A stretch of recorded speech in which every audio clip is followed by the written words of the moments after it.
keep quiet? Why it has to be kind of like in secret? Why are you guys hiding? Why didn't want you guys us to know?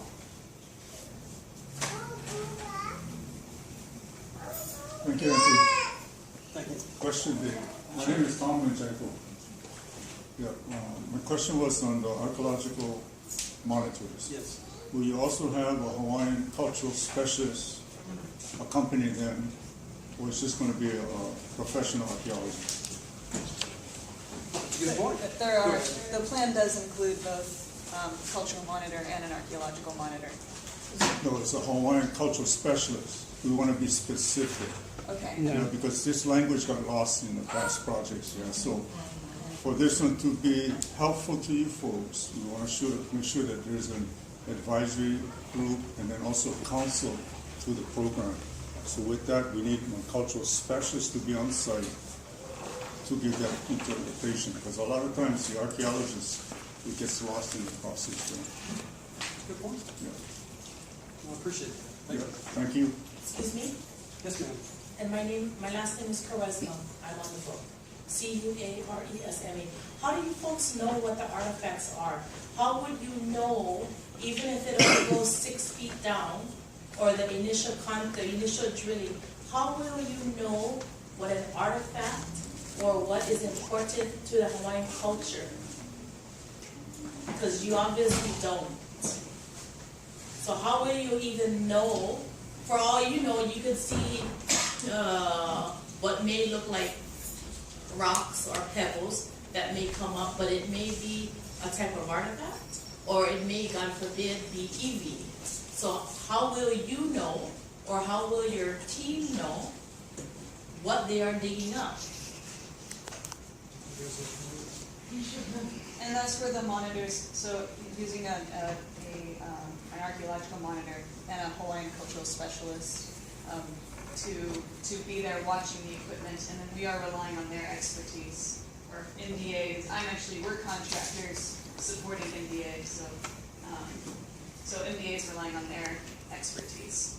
So we've hired archaeologists, we've hired folks like her and like these other ladies to help us with this program. And I appreciate what you said. I have a question. Wait a minute, look right behind you. He's got something. Thank you, but mom was getting this already excited.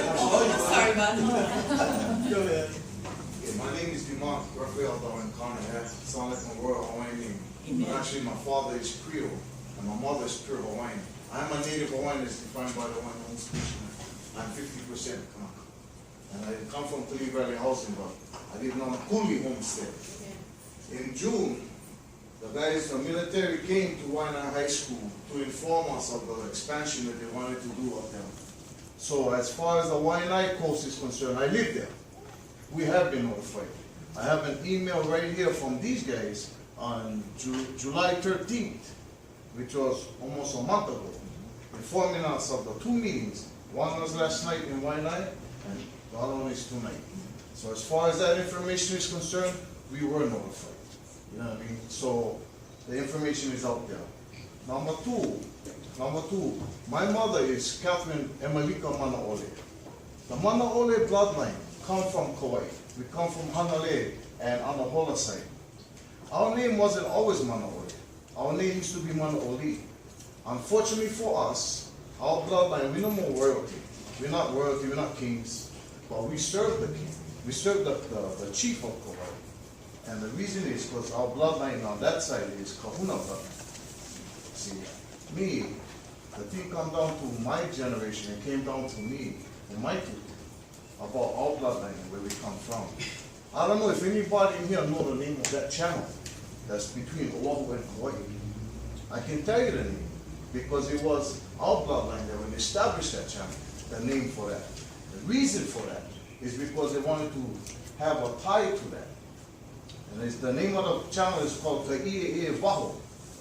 Ka'i'e is the vine that binds, the waho that binds us to over there to remind us where we come from. This thing over here that you guys call them Ku'au Kala, that's not the name. The name is Ku'okala. And that's talking about the howling of the dog. And the reason why for that is because when we finally landed on this side, we was able to rejoice that we